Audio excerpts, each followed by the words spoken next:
Hey, this is Troy Taylor with the Championship Football Coaches Clinic Podcast, sponsored by Reps, Virtual Reality, First Down Playbook, Rack Coach, the Top Hopper, Sideline Design, Sports Workbook, and Tip of the Spear. Today we got Coach Rich Holzer on, and he's going to be talking about game and practice planning. Coach, thank you for coming on. Can you tell us a little bit about yourself, Coach, and where all you've been? Yeah, no, thanks for having me. I've been following your podcast. I found it, on Twitter when I was looking through some stuff, and then I've been following it pretty religiously ever since. Wow. Coach Poston's podcast was the ones I caught first. I loved them. But yeah, I'm a son of a coach. I grew up in upstate. I tell people upstate New York, but if you're from New York, it's really the Hudson Valley. But if you tell people down in California where my wife's from, you say I'm from New York, they all think New York City. I'm like, no, yes, it's not New York City. So I grew up there. I played for my dad and Mike O'Donnell at Archbishop Stepinac High School in New York. From there, went to Hofstra University, played for some great guys. Joe Gardy was my head coach, Greg Gigantino. But then, there's all these names you guys know of now that at the time they're in their early 20s, just getting started. Like Kyle Flood was my line coach. Dan Quinn was our strength and conditioning coach and D-line coach. Joe Woods was our DB coach. Raheem Morris was one of my teammates. Warren Ruggiero was our quarterbacks coach. Dave Brock was our wide receivers coach. There's all these guys who have moved, and there's more. I'm missing guys, but there's all these guys that were young at the time that are just getting started in Division I football and moved on. I learned a heck of a lot from them. After that, I went back as a GA for, I think, a year and a half with Coach Gardy, and then moved on to coaching high school football because I got tired of not getting paid. So I was getting impatient. So I went down to high school and I applied just basically anywhere I had family. Maryland called me back, hired me within 24, 48 hours at Westlake High School in Southern Maryland. Worked for a guy who's in the Hall of Fame now. Sadly, he's passed away, Dom Zaccarelli. He's a legend in our state, just a great guy. Not only a good football coach, but just a great guy. He taught me a lot about running a football program at the high school level and college recruiting and how to get your kids recruited. From there, I took my first head coaching job at Parkdale High School in Prince George's County, where I showed up. We didn't have footballs, and we had 21 kids in the whole program, not on varsity, in the whole program. And we built them up to a playoff contender. Went to Meade High School, where my friend was the athletic director. They were struggling. We took them to 2 regional championships and then 2 state Final Fours, where we lost to Henry Wise each time, which is a powerhouse in our state. And then from there, I wanted to try my hand at the private school game. So I went to Mount St. Joseph in Baltimore, which, if you know, the private school game is a different deal up here. You're recruiting just like a college team. You have a recruiting board, you have a recruiting coordinator, you do the whole nine. You're doing everything. And it's just a matter of, are you recruiting with scholarship money, or are you a Division III school and trying to, beg, borrow, and steal to get kids into school? And that's what we were. But we still won 2 championships up there. And we finished my last year in 2019, beat the McDonough School for the MIAA state title. And then COVID hit. I was at home, and I live about an hour from Mount St. Joe. I was commuting an hour each way.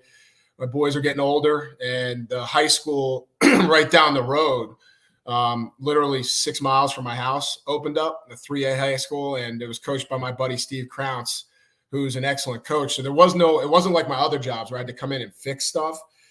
Steve had already fixed it, and it was running fairly well. They had made the playoffs, so my job was just to come in and continue what he did, put my own spin on it, and take it to the next step. And that's what we did. We took them and won a state title. We won the league title my first year. Yeah, thanks. And won a state title in 21. Made an early exit from the playoffs in 22. And then last year made it to the state semifinals. And Linganore High School, who's coached by a really good coach, Rick Connor up here, I think he's been to 9 state championships. They got revenge on us. We beat them in the state title game in 21, and they wanted a piece of us bad, and they got us. So, but that's where I'm at now. I'm here coaching the local high school. My sons are a mile down the road in elementary school, and we're a small town in Maryland. It's a really Northern Calvert. It's a small town feel. Everyone jokes around. We have Friday night lights, just like they do down south. I mean, we'll max the stadium out. The fire marshal comes out, tells us no more people in the stadium. It's a cool atmosphere. We got 2 youth league teams. Every kid comes to us. Barely any leave for private school. It's a cool little deal. Yeah, I got a fan, MK. She's a middle school young lady, and she watches every podcast, and she's a Steelers fan, and she just wants to know, who is this special guy? So this is Rich Holzer, and he's going to be talking about game planning, game management, and practice planning. So MK is awesome. Coach, thank you for coming on. I'm going to present your screen of your presentation, and then I'm going to take my face off here, and I'm going to keep my mic on. Coach, thank you for coming on. Looking forward to hearing you speak, and go get it, Coach. Appreciate you, brother. No, thanks for having me. I know we've been talking for a while about me trying to come on and coordinate schedules. So I'm glad this worked out. Like I said, I'm a big fan of the podcast. Those ones with Coach Poston, because I'm a run and shoot guy myself, like Coach Poston. And we're kind of like, I don't know, I might get kicked out of the run and shoot club because of using tight ends and stuff and running power. Yeah. It is what it is. I'm a lineman. I like running the ball too. But yeah, I loved your podcast. Coach Poston's awesome. Every time he talks, I learn something new about the run and shoot that I didn't know. So, but yeah, this is our deal. I got asked to present this at a coach's clinic here in Maryland and talk about how we game and practice plan, because I think that's the secret to what we do, is how efficient we are with our practice and our game planning. And then if we have time, I can go through go route, whatever. We can just talk run and shoot or whatever. But yeah, so we kind of branded it. So when we were building the program up to the next level, that's our stadium there. So when I say our stadium's packed, I'm not lying. We have a great student section, great fan base. When we won the state title game, about 8-mile trip out of the county to get to Anne Arundel County, where the Naval Academy is, and that's where we play our state championships. And the whole way from the high school all the way up was lined with cars on both the north and southbound side of the only road going out of the county, with people cheering and yelling. The fire department's leading. The fire department and the police department are actually arguing over who gets to lead us out, and both of them ended up working it out and leading us out. The cool thing is when we're on our way back in, I'm thinking it's midnight. There's no way they'll do something for us on Monday or something like that. We got back in it. As soon as we crossed that county line, everyone was back right where they were when we left, just screaming, yelling, bands playing when we get back at midnight and stuff like that. So it's a really cool deal. It's a great high school, and it's a really cool community. But we branded it to keep the excitement going. We branded our offense the Southern Maryland Shoot because it's our own version of the run and shoot. And we run the ball a lot more than, some of the June Jones and all that branch, which I love watching their stuff because they're a lot smarter than me. But we'll run the ball a lot more. And I've also taken some influence from, the Hofstra guys like Manny Matsakis and Coach Spence, Rob Spence and stuff like that. I think that's where the run game comes from. I take a lot of influence off of those guys. But anyway, I've already kind of explained this. This is where I've been, who I've been around, who's coached me. But like I said, who we are, we're run and shoot. we follow a lot of the principles in the pass game that the Hawaii guys do, meshed with some of the stuff I learned from my time at Hofstra with, Coach Flood and, Coach Spence and Coach Brock and all those guys. But we're fast tempo, but we're smart. We're not, if we're winning in a game, we're not going to continue to push tempo. We're going to slow it down and run the clock out with running the football. Pass game, we do the basics of the run and shoot. We'll run, we call it smash. I know it's called hook. It's called delay. Depends on who you talk to. We just call it smash because the kids grew up in youth league knowing it as smash. And then we'll run our streak, switch, and divide. We just call it read to simplify it. Because I tell the kids whoever the primary is on the throw is reading the safety. So we call it read, and then we'll mix in some air raid stuff and some West Coast stuff with the shallow crosses and the floods and the curls, things like that. Run game, we're pretty simple, inside, outside zone. We based it the last 2 years out of outside zone mostly. It's just what our kids did well, and our gap schemes with power and counter. And then personnel, we try to limit subs if we can. If we can, we're going to try to leave that tight end on the field if he's capable of doing it. But we will sub if we have to. Last year we had to sub. We had a big kid at tight end that could block really well and could run some routes, but we didn't want him on the field all the time. So we do sub when we have to. Off season, we're a big multi-sport team because we're a small town. We're a smaller town. Still got 1,500 kids in the high school, but we encourage our kids to play 2-3 sports as much as possible. We don't want them specializing. We want, I tell the kids, I don't want to see you till May. That's when the track and field state championships are held and Memorial Day. Workouts, we focus, because our kids are playing multiple sports when they get to us, we focus on simply getting strong and getting big. We do an awards program that I stole from this guy, Jeremy Pla, out in Downey High School in California. He was talking about like pride points and awarding kids for positive behaviors. And I can get into that if you guys want, but we do that. And then we're going back to we're practicing 2 ways. So we're not platooning, we're going ahead and every kid's working both sides of the ball. And we do have quite a number of 2-way starters. And then our youth leagues, we are very heavily involved with the youth league. We only have 2 teams, which makes it easy. And they're right 5 minutes down the road in either direction. So we recruit them pretty heavily. We have a mentor program that we do with them. A lot of our assistant coaches are assistant coaches for the youth league program. A lot of our former players are down there. And then we assign our varsity players, about 3 or 4 players to each grade level youth team, each grade level team within each organization. So every organization has 3 to 4 high school football players that are out there almost acting as GAs for the youth league coaches and helping them out. So we do a bunch of stuff for the youth league team, coaches, clinics, and things like that. So that's kind of an overall snapshot of our program. So practice planning. I'm not a big meeting guy. With like we're doing now with virtual stuff. I think we can get a lot done and not have to go in. I've got small kids. A lot of my we're kind of a weird group as far as coaching goes. We got guys that are close to retirement, and then guys that got young kids like myself. So the retirement guys have a flexible schedule. Us guys with little kids, we're running around all over the place on youth league fields or wrestling, basketball, whatever it might be. So we try to not meet on the weekends outside of virtual Zoom calls and things like that. Player ownership. We try to give the players ownership in the team with the leadership council, like a lot of people do, but also they run our early outs. We don't really come down on the field until early outs are done. When I say that, we're there. The way our practice field is set up, we can sit up on a hill and watch them. They can't see us. So we see who the leaders are and who's paying attention. Pace, we teach on the run like most people do nowadays.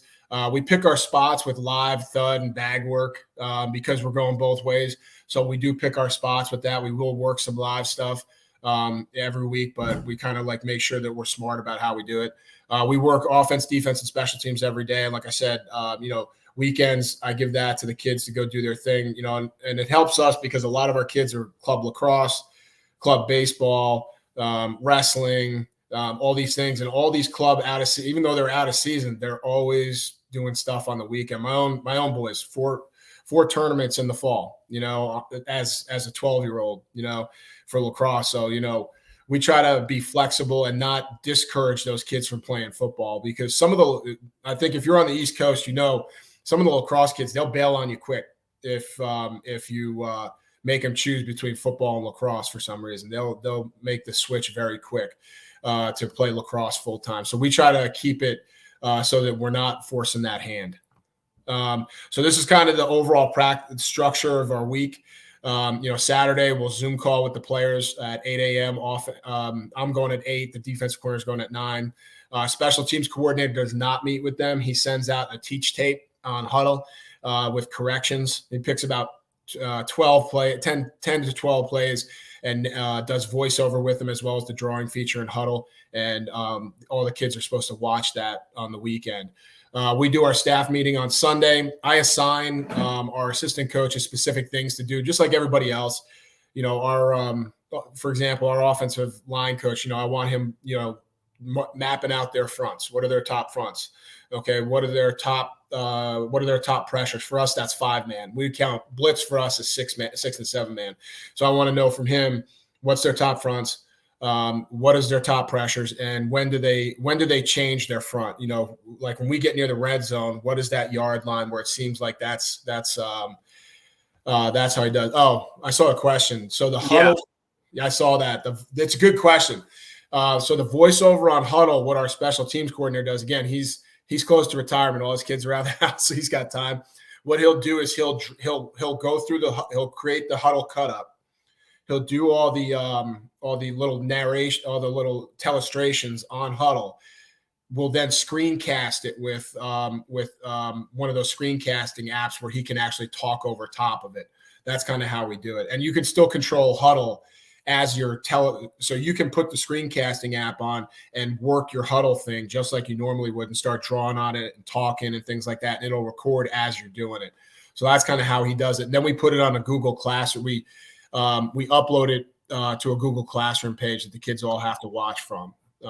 So that's kind of how we do that. And it seems like it's working well. The kids seem to, be responsible, and our special teams coach does a good job of like holding the kids accountable and making sure that they watch it. But then our staff meetings, our Zooms. Now our defensive staff, again, it's mostly older guys that don't have kids, that their kids are out of the house already. So they meet on Sundays at 8 a.m. at our defensive coordinator's house, and they go through everything between 8 and noon. And then our defensive coordinator Zooms me later that night after I'm done with offense, and we go over the game plan, what he wants to do, just so that I'm in the loop and on the same page. Then offensively, we meet on Zoom from 6 until about 8, 9, or 10, whatever it takes to get the game plan set. And what we want to do is we want to walk out of that initial game planning meeting with our 10 to 12 openers. That's about all we carry per game. And then we want to have our down and distance calls set.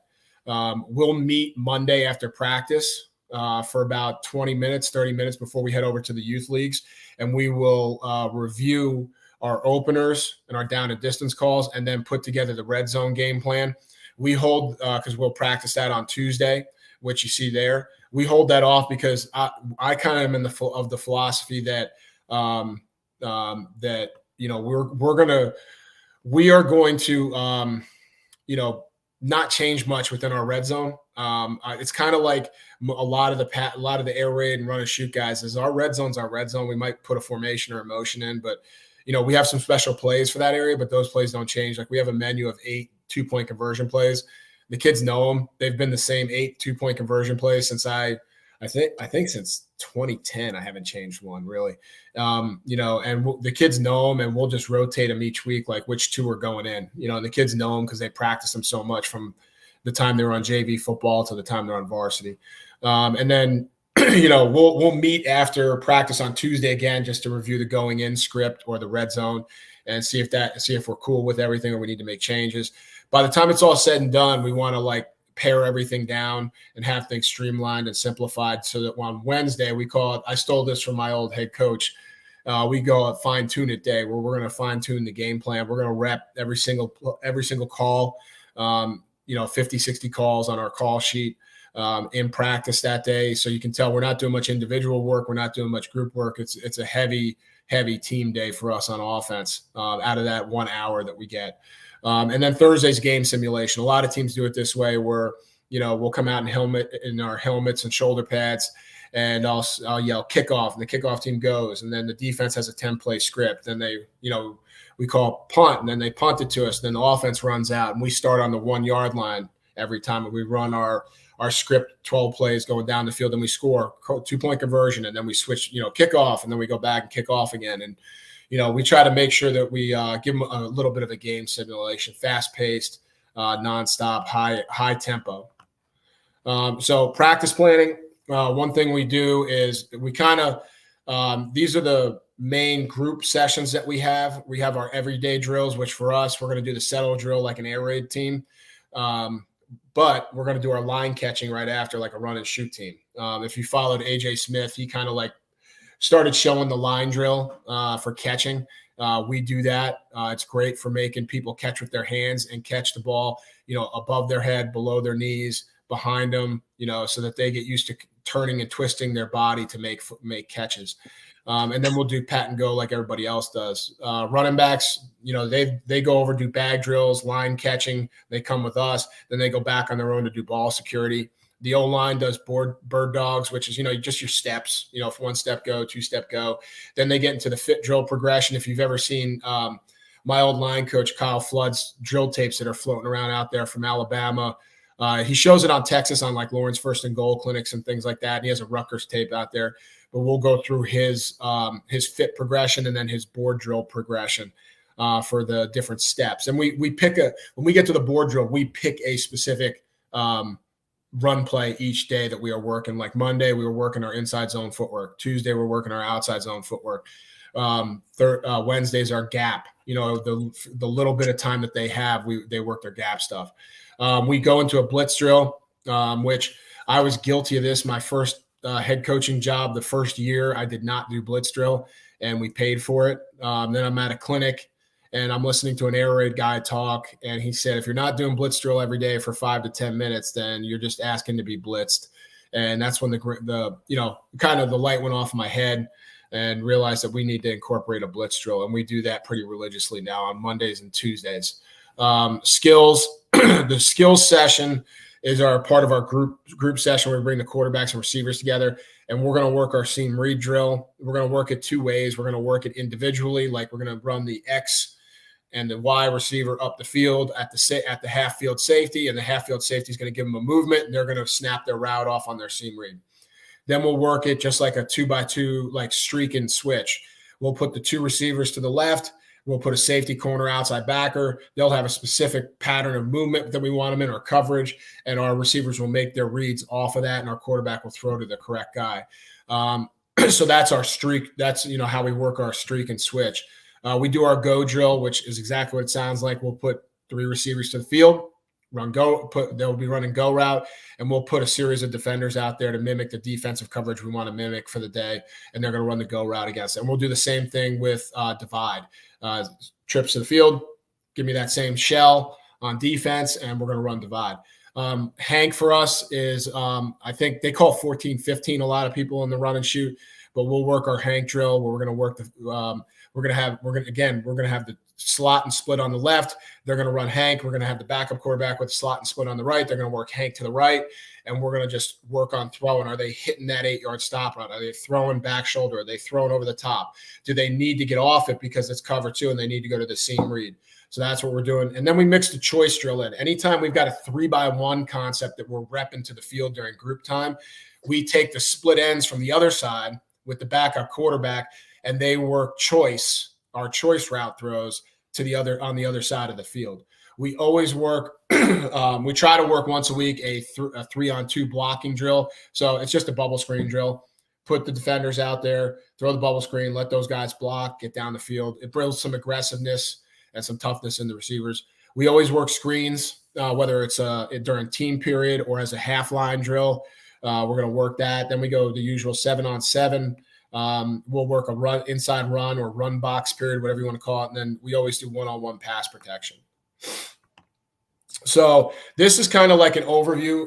I told there was a group of young head coaches that wanted to know about how I communicate with parents and why I don't really have too many parent complaints about timing and schedules.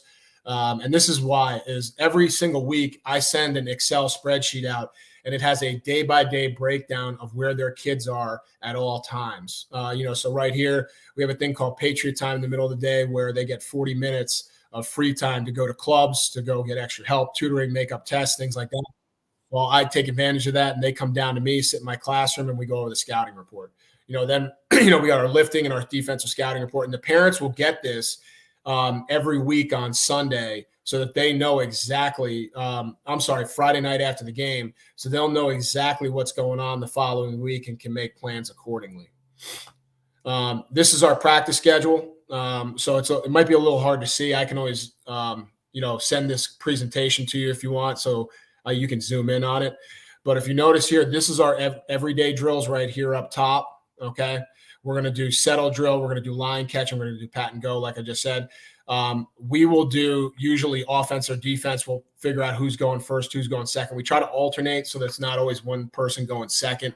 When the kids are a little bit more tired, might not be listening as well. But you can see from right here, this looks like we're going defense first. We got our defensive practice right here. Tackling is always a Monday thing for us. We break into the traditional four stations, 2 minutes per station, and rotate through. That gives us time and to set things up, and also give them a water break if we need to. They go individual, then they go to group. with inside run. The corners and stuff like that will be off working man-to-man, one-on-one drills with the receivers. Then they'll bring the DBs and secondary together for 7-on-7. The line will go over and they'll work. It'll depend on what they work that day. If we're facing a run-heavy team, obviously we're not going to work pass rush. But if we're facing a team that will throw the ball, that's where we'll get some pass rush stuff done. And then we'll go team. We'll put a special team right here in the middle to kind of break up the practice. The special teams coordinator gets 10 minutes to get anything he needs to get done with the kickoff team. Then we go in here, and you can see right here, we've got blitz schedule. We got 3-on-2 drill. Then we're going into our read drill. You think? Yeah, Coach. He coaches with me at Dinwiddie High School. He's special teams. He's assistant coach with me, and I'll get him hooked up with you, Coach, and you get him hooked up with special teams coordinator. All right. Yeah, no doubt. Absolutely. He's from South Carolina. Good kid, man. He's 25. Good okay, kid. Cool. Yeah, I got help. I'm sure you're the same way, Coach. I got helped so much by the older coaches. I don't mind helping younger coaches out. Anything they need. Yes, sir. So from there, we're going to go. Let's see. We're going to go into our 7-on-7s and our inside run stuff. And then you can see here, I break our team session down. So our defensive coordinator breaks down his team session, and he breaks it down based off of like what. If we're seeing a wing T team, he might have a 10-minute, trap period, where they're working all the things off the trap, the boot, the sweep, the waggle, the G sweep, all that stuff. But the way we do it is on Mondays, like I said, I'm going to take 10 minutes. I'm going to do these openers, the 10 to 12 play script, and we're going to try to rep it as many times as we can in 10 minutes. Then we're going to go into our situational stuff and our screens. For that last 15 minutes. So, we're going to work all our situational stuff, our third and longs, third and shorts, all that stuff, or if it's Tuesday, our red zone stuff. And again, like I said, we put screens at the end of practice this day.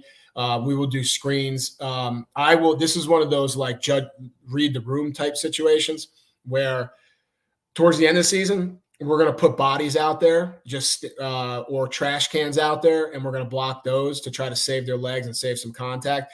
At the beginning of the season, we're going to do it again. That's our live period a lot of times versus the defense. It kind of sucks because they know the screens are coming and they cheat sometimes. But I tell the kids, if we can screen a team that knows that screen is coming, it means we're doing something really, really well. And then we go to field goal at the end. So this is day 2. I won't spend too much time on this, but this is, again, one of those Excel spreadsheet pages that the parents get about our Tuesday schedule. And I'll put this down here. I'm going to do a little plug for this. I got back into wrestling because my boys are all into it. And one of their coaches at their club team was a big sports psychology guy. And he would, every Wednesday, the kids could come a half hour early with notebooks, and he would talk to them about different topics, predator versus prey mindset. He would say stuff like eyes in front like to hunt, eyes outside like to hide, and he's talking about like, where does a shark have his eyes? Directly in front. Where does a squirrel have his eyes? It's always out to this, looking outside, looking at his peripheral, so there was little life lessons like that about resiliency, about things like that he started doing with them. And I found out he had a whole curriculum from wrestling mindset. Or they've branched out since. They call themselves Z Mindset. I'm going to see those guys tomorrow at the Big Ten Championships. We're going to watch that over at University of Maryland. But they do a great job with us. Coach Kruger is a Hall of Fame coach from out in Iowa, both football and wrestling. So he has a good base because he had been a head football coach. Now he's a vice principal, so he's not coaching anymore. And he talks to our guys. This will be our 3rd year with them, where we will spend an hour with him probably 2 or 3 times during the season, once in the preseason to talk about resiliency, whatever topic him and I feel the team needs. In the middle of the season, we'll meet again, and he'll talk about a different topic. The great thing is when we hit the playoffs, he talks to them about playoff mentality, about how you need to refocus and how you need to reset yourself for the playoffs, and how you need to walk into every game with the mindset that no game is bigger than the other. Every game is big. And, I didn't really buy into that until I saw it in my own sons and saw it be successful. And again, it's at the youth league level, but still I was like, if you're a good coach, you're open to anything that'll help your kids get better. And I'm watching my own sons, even though they're youth league kids, and their mindset and their mentality change. And I'm like, this is what we need for our high school kids. And we signed up, and we will be a client with them for a very long time. So that's a little plug for them. Z Mindset, the Zanetti brothers out of New Jersey. They do a great job. So this is our Tuesday practice schedule. Again, defense went first. They're doing block destruction first. So block destruction for us, okay, is they're going to work on all the shedding, all the aspects of like shedding a block, ripping off a block. Again, what is the offense doing to us that week? Is it a triple option team, which we see those, the flex bone teams, because we're so close to the Naval Academy? Are we going to see a wing T team? We see a team that down here that runs the wing T really well. It's a more ball control version of the wing T. There's not as many counters and stuff like that. It's more like they're going to shove it down your throat. And so we'll work whatever we need to work in block destruction in that regard. Individual inside run, 7-on-7 and pass rush team. Kickoff return is always Tuesdays. Now, this is where we go into blitz. If you notice, there is no 3-on-2 drill this day. This is a 10-minute blitz period. Now you'll see these little terms over here, chevron, all this other stuff, cougar, fastball, 1, 2, 3, 4. These are all our one-word packages. They all mean something different. So mobile and chevron refer to Coach Mazzoni's snag game. So we just call them mobile and chevron. My quarterbacks coach played for Coach Mazzoni at Arizona. So he loves the snag game. I've never been involved with the snag game. It's not what we did in the run and shoot. But I know from the air raid, it's pretty successful. And Coach Mazzoni was obviously very successful himself. So we threw a little bit of that in, but we one-worded it. And we'll come back and we'll do stuff like cougar was a nub trips to the field. We sold outside zone into the boundary, and we released our tight end vertical up the numbers and threw him the ball, a big 6'5" tight end. So we practiced that. Our fastball series was, we had a receiver this year, and he went for almost 2,000 yards receiving this season, 105 receptions, 21 touchdowns. And like every coach in the country talks about, get your playmakers the ball. That was his series because he's a baseball kid, so we called it fastball. And we had a series of 4 plays for him that never changed the whole year that put him at quarterback. And because he's a baseball player, he could throw too. So that really caused a conflict with teams we played, is the fact that they knew that he could throw, so they couldn't just load up on the run because they saw him at quarterback. So we practiced those there. We did our 3x1 vertical drill and 2x2 vertical drill, always on Tuesdays. 7-on-7 inside run. We expanded our openers to 15 minutes because we tried to definitely hit every opener twice. And then we do our going in and red zone. We do our shots and specials versus air. We take the defense off the field, and then we will definitely, even if it's preseason, we're going to take the defense, stand them up, give them hand shields, and we're going to hit hand shields. Or if we feel like we're tired, we'll hit barrels. We'll target barrels. I shouldn't say we're going to hit them. We're going to target barrels on Tuesdays. This is our Wednesday schedule that we send to the parents. And then here's our practice schedule. Again, we're going both ways. So now we do something a little different. So we go through our everyday drills again, but now we're going to review all of our special teams. You notice there's no punt in there or punt return because we consider that part of offense and defense. So our punt is our punt needs to get handled during our offensive time. So that's a way that we're able to sneak in some extra special teams time for our special teams coordinator. And same thing goes for defense with punt return and punt block. So that's kind of how we do it. Now our defense, so what we'll do is we'll review all the special teams for 10 minutes. Then our defensive coordinator does this two 10-minute periods, which I love. I've never seen it done before. I'm sure people have done it before because he obviously got it from somewhere, but me as an offense coordinator, I hadn't seen it before. We're going to do our blitz period where we've got three line split mats. We've got our first group defense with our defensive coordinator. We got our second group defense with our linebackers coach. We got our third group or our JV defense. We with our DB coach, and our defensive coordinator has a script set, and they call out together the blitz, and then they hit it. Then they get back. Then they hit the next one, and it's rapid fire through the blitzes for 10 minutes. So it's really good drill. It really drills home the blitzes and stuff like that so that they don't forget them. We do that on Wednesdays. Alignment and assignment. Again, we leave those line split mats out. The only difference is now everyone clears the field and we move one line split to the right hash. One is about, again, 20 yards down the field, stays in the middle. Another one's 20 more yards down the field over on the left hash. And we have a series of scout team players with a coach at each line split. And they have a script. And when the defensive coordinator sprints up there and he's the quarterback, he'll get under center and he'll say, go. And then the offensive kids will jump out into a formation real quick.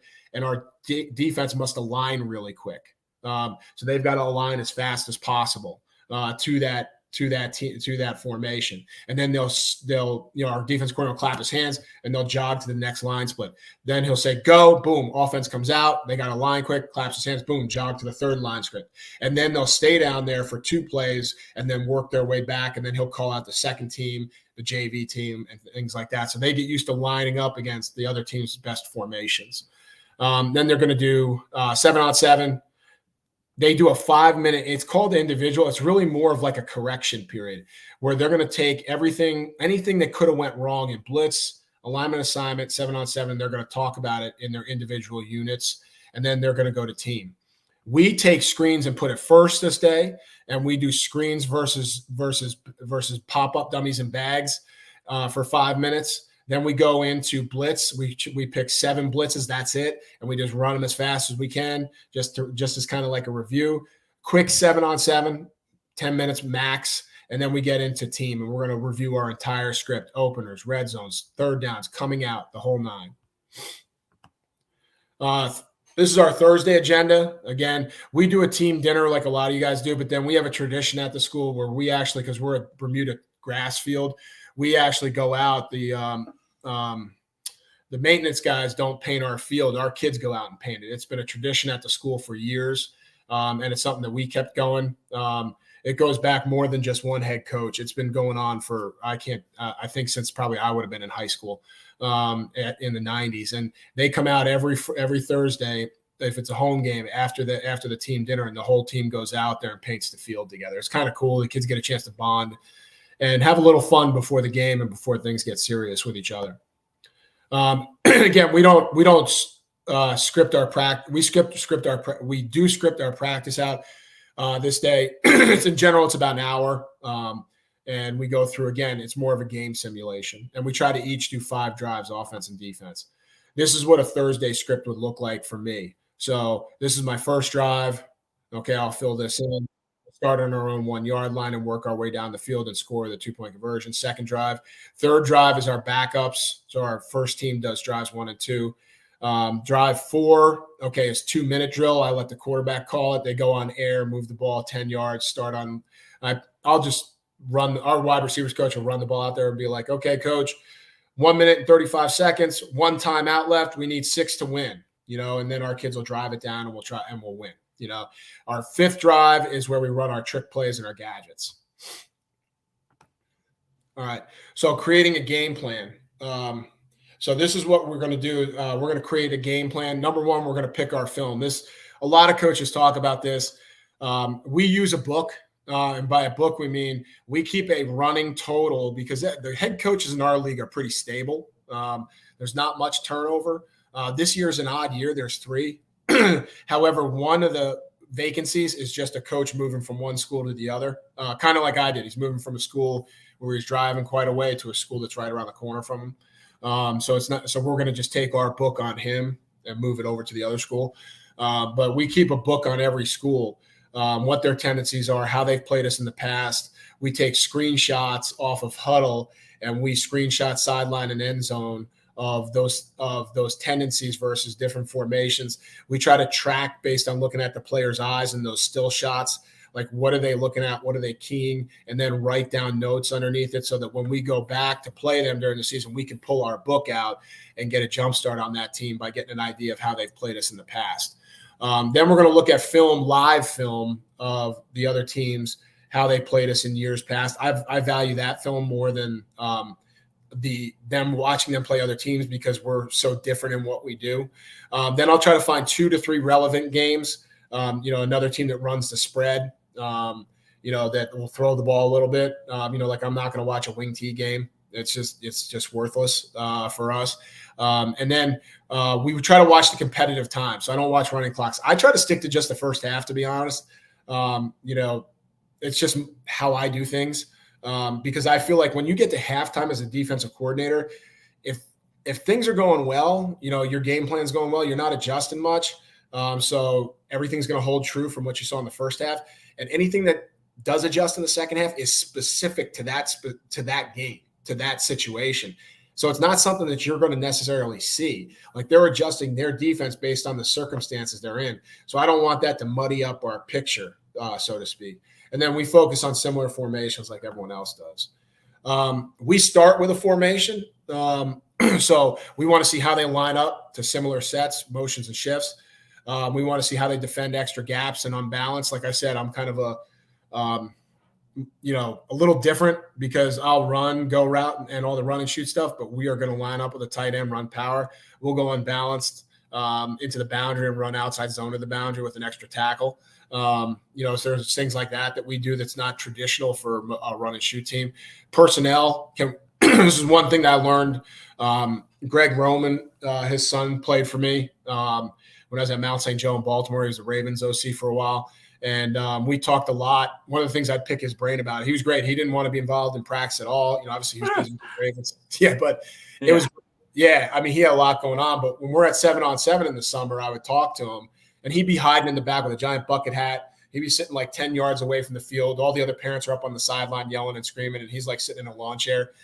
And I would go over and be like, how do you, what is one of the things I focus with him on is how are you creating? Because I know the NFL is so big on mismatch, getting personnel matched up on personnel. So I picked his brain on how do they do that. And we've done a lot of that within our offense. Not a lot of it, but it's something that we do now within our offense. Can I ask you something, Coach, about that? Because I've always wondered this.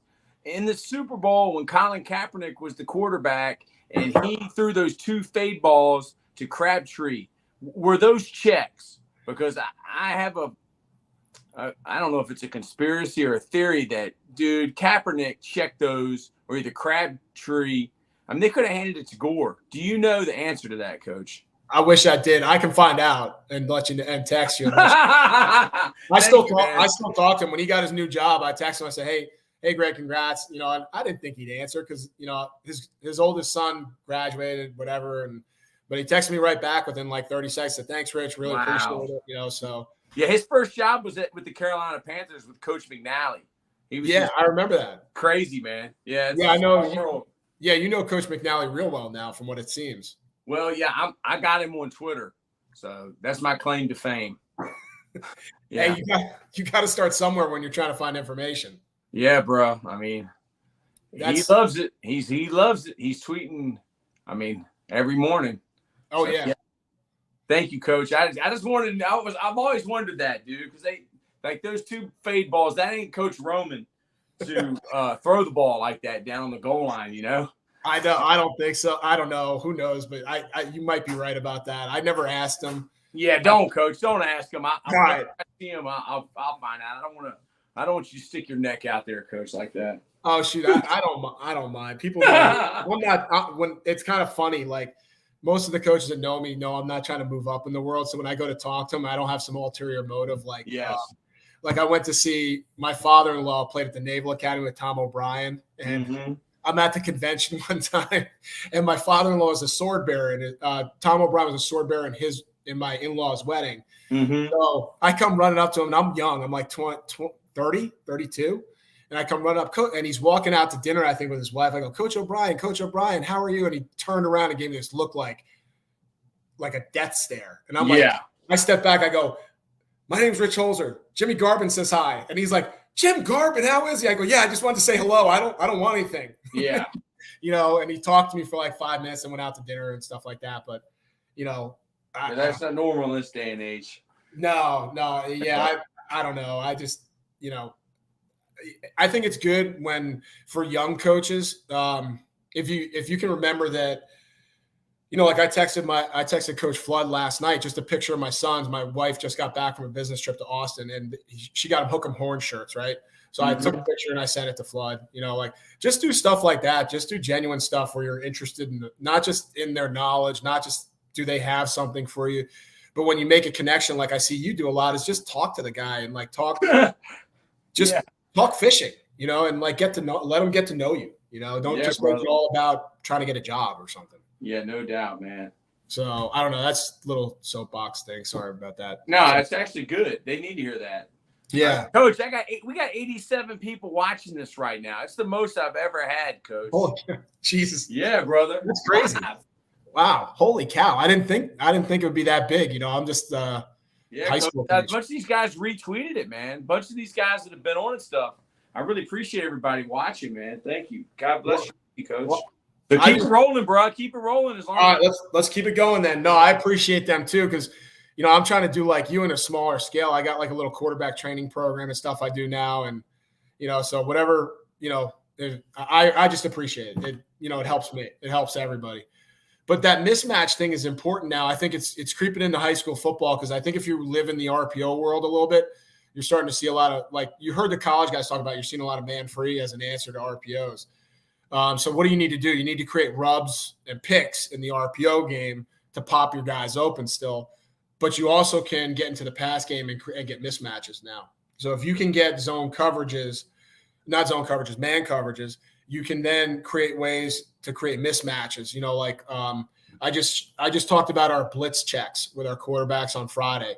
We got a specific code name system for anytime we see cover 0, we are going to attack the middle of the field with a post, or if they shut off the post, we're going to attack the slot fade. And we find the guy. In our game plan, in our scouting report we give the kids, there is a number, there's a page in our sheet that says, this is the guy we're going to attack. We got a specific term for him. And anytime we get this guy matched up on one of our better guys, if we can get him in man coverage, we're going deep and we're going after him. So we try to find mismatches and create those one-on-ones with formations, motion shifts, however we can do it. I can show you a video of that, like kind of what we did back at St. Joe. I have a really good clip. It's right on the top of my head.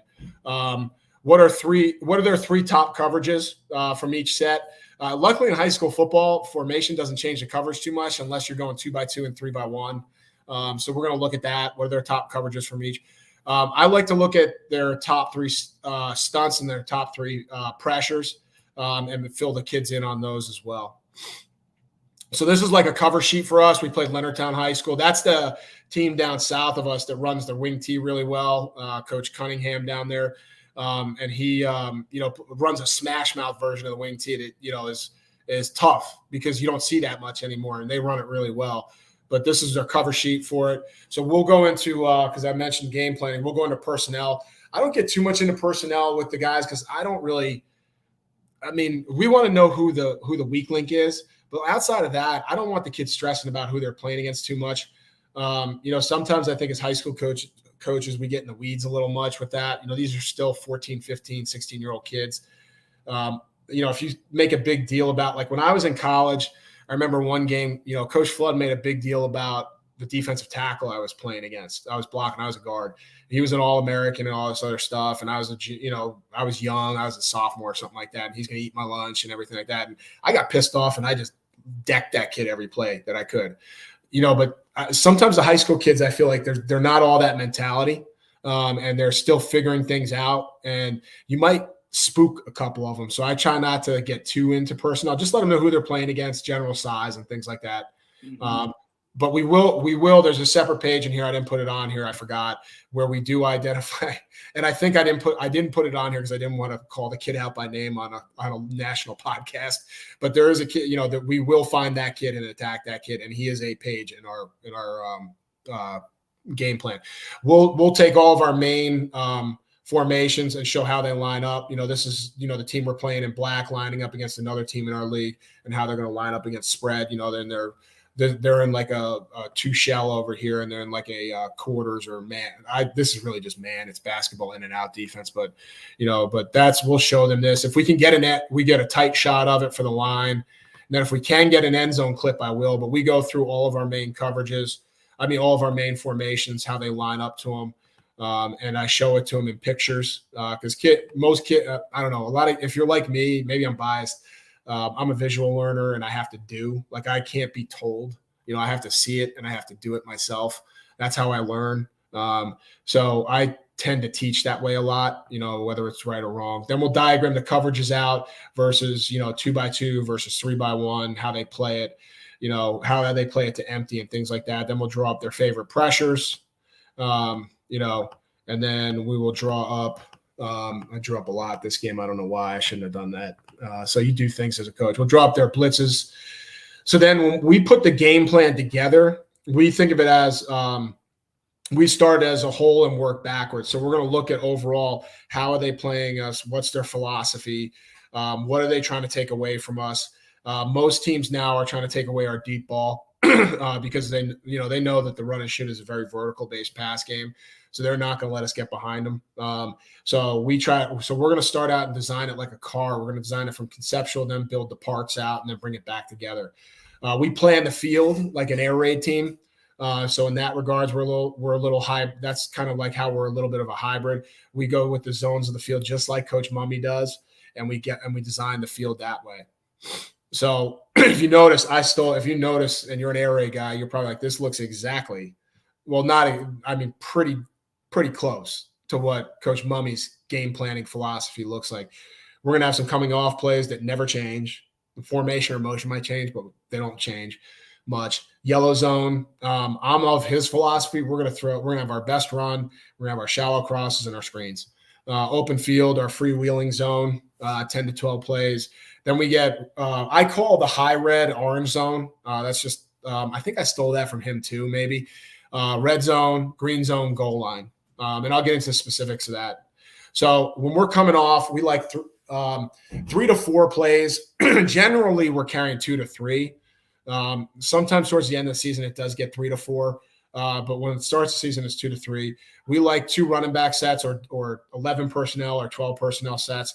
We want to be – I took this from Coach Mummy. This is one of the first things when I heard him talk on a DVD, I believe it was, that I bought when I was a young coach. He kept talking about when we come up to the line of scrimmage and we're inside our own 5, we are taking shots down the field on you guys. And that's our philosophy too. We're going to come out and we're going to chuck it. We want to push the ball down the field. We do have a run play in there that we'll run, as a bailout, get out of jail free card type thing. But in general, 2 or 3 of those plays are going to be downfield throws. Like I just talked about, the yellow zone, 3 to 5 plays. That's about accurate. We're going to get the ball out quick. We're going to use screens, quick game, shallow sprint outs, and runs. I like to change the launch point here because a lot of times you'll see teams pressure here. The defensive coordinators feel a little more freedom here. So I try to move the pocket to take them out of their game plan a little bit. 20 to 20, again, we're going to use a good mix of screens, dropbacks, everything in our offense, our best plays. We're going to dress it up with motions and shifts if possible. And then the big thing is we're going to try to game plan matchups like I mentioned, and we're going to throw the ball to people who can score. That's it. Our orange zone, or what some people call a high red zone, is what we consider as the 20 to the 11. In high school football, it doesn't seem, at least in our league, it doesn't seem like teams change their defense till they hit the 10-yard line. We see a little bit more man coverage inside the 20, it seems like sometimes, but they're pretty consistent. So our 20 to 11, we're trying to get plays off fast. We're trying to score now before that field shrinks. I talk to the quarterbacks all the time about how your field condenses tremendously in the passing game once you get inside the 20. So we want to try to take shots in that 25 to 15-yard area to get us into the end zone now. We also have our philosophy outside of those quick strikes is we want to have plays that get you that'll get you 5, though. Our red zone, 10 to 6.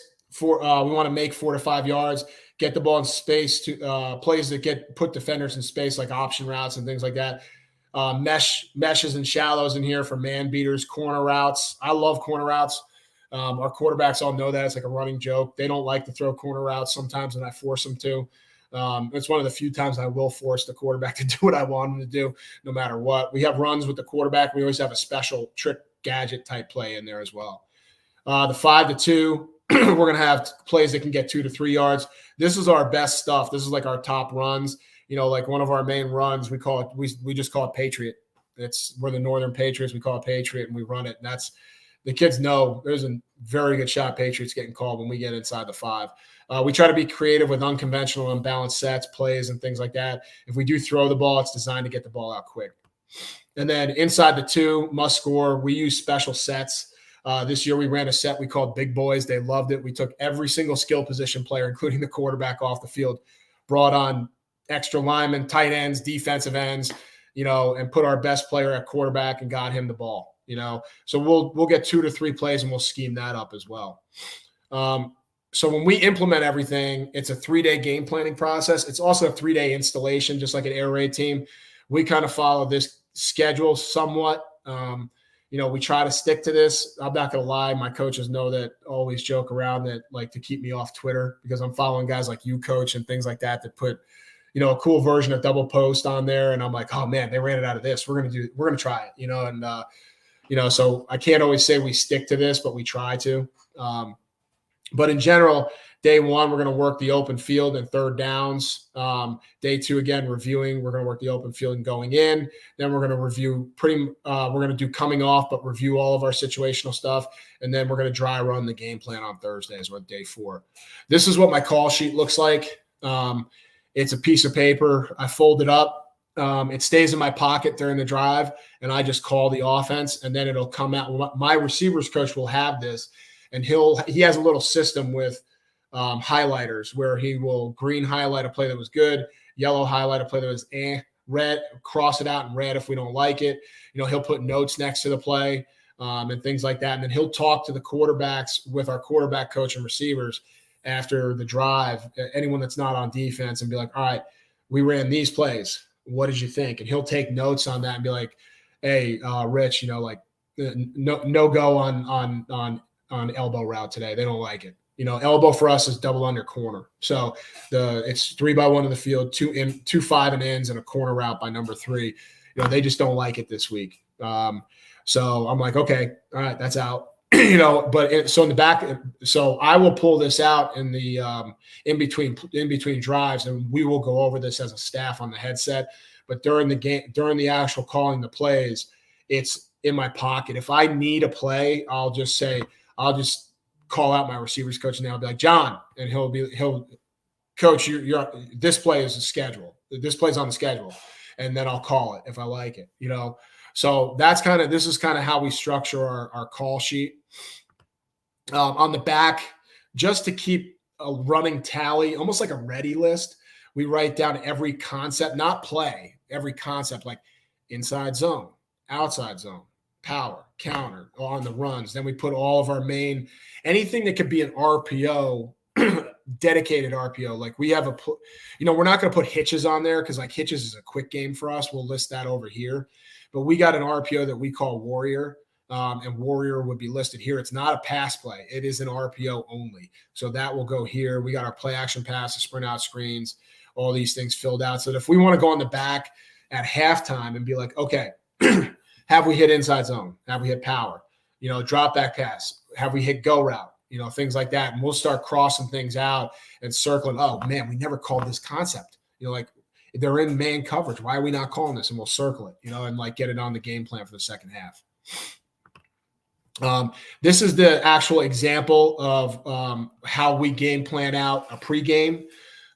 So I'll list everything and every coach will have one of these. The other thing I realized too is that teenage kids, it never ceases to amaze me. You say, hey, little Johnny, you've got the water coolers. Put them on the sideline. Fill them and bring them down the field so the trainer doesn't have to do it. And it's 10 minutes before the game and there's no water coolers.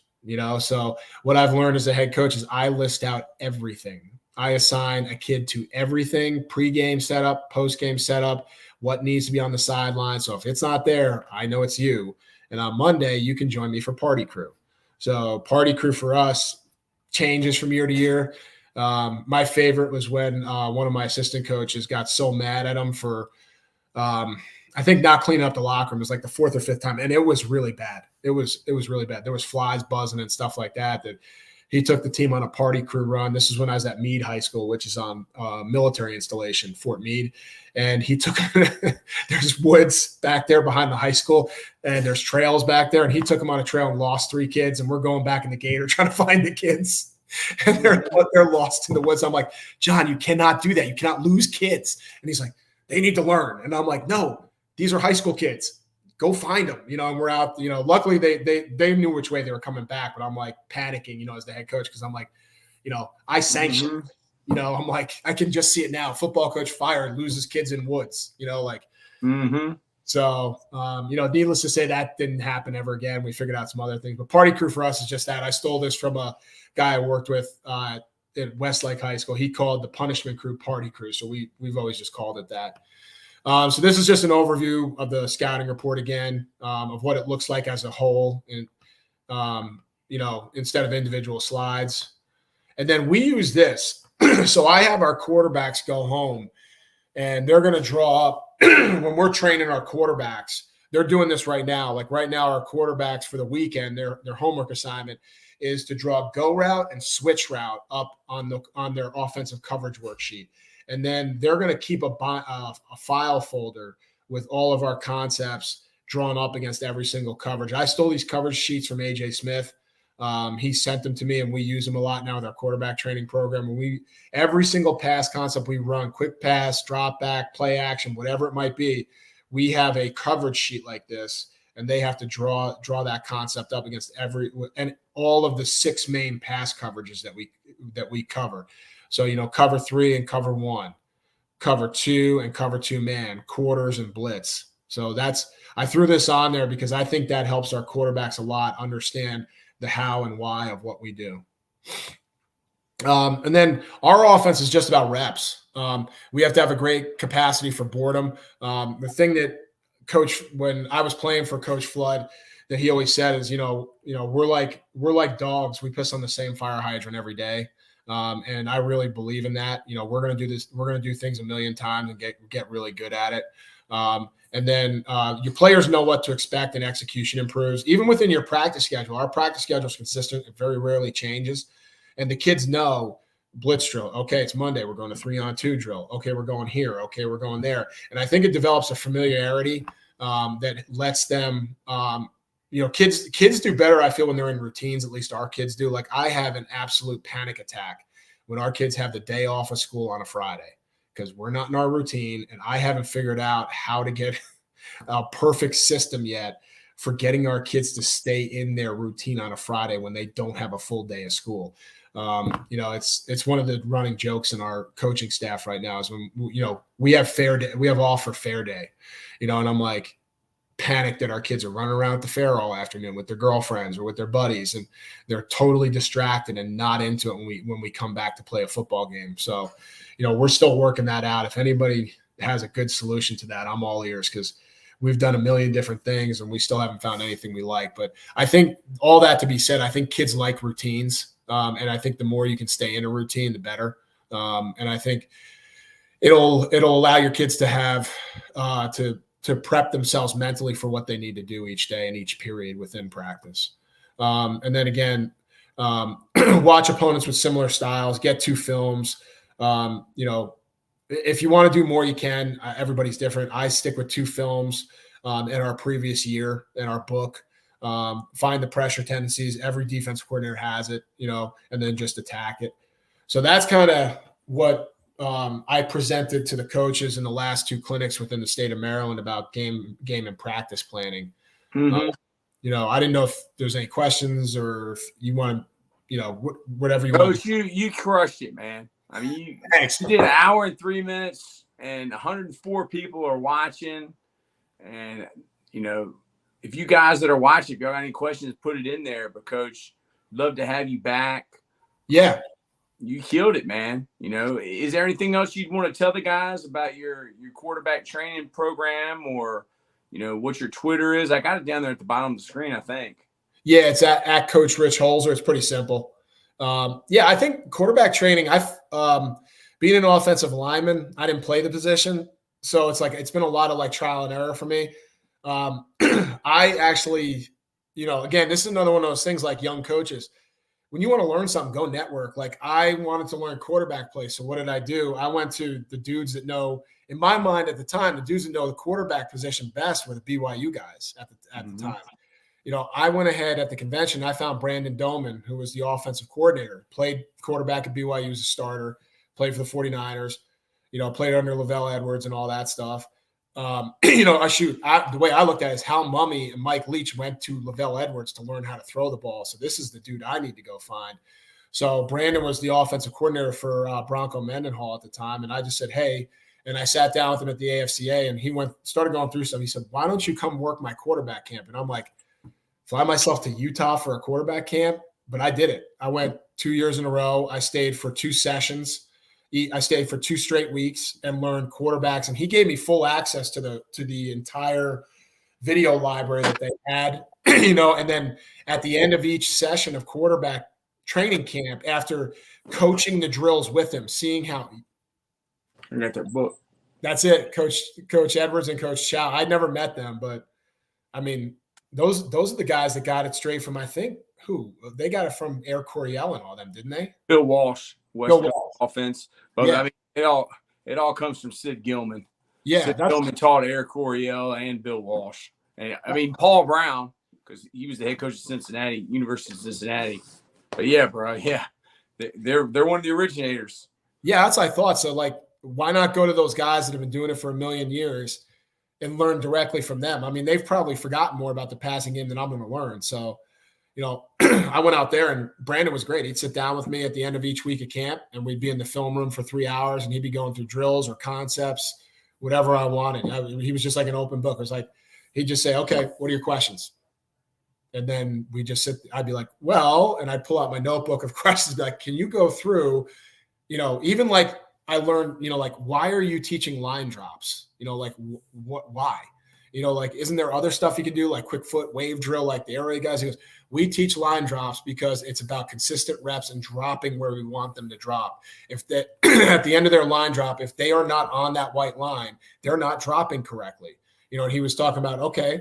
I said, okay, cool. But, you know, you always talked about cutting the grass. What are you talking about? And he's like, keeping your feet low to the ground. He said, high school and college kids tend to pick their feet up too high when they're dropping. They got to keep their feet close to the ground. And, you know, it's just stuff like that I learned. It was awesome. Like it was better than going to any coach's clinic. You know, like it was invaluable for me, having never played quarterback, to listen to him and then to hear him, to like listen to him, have him explain it, and then go out on the field and watch him teach it and teach it with him.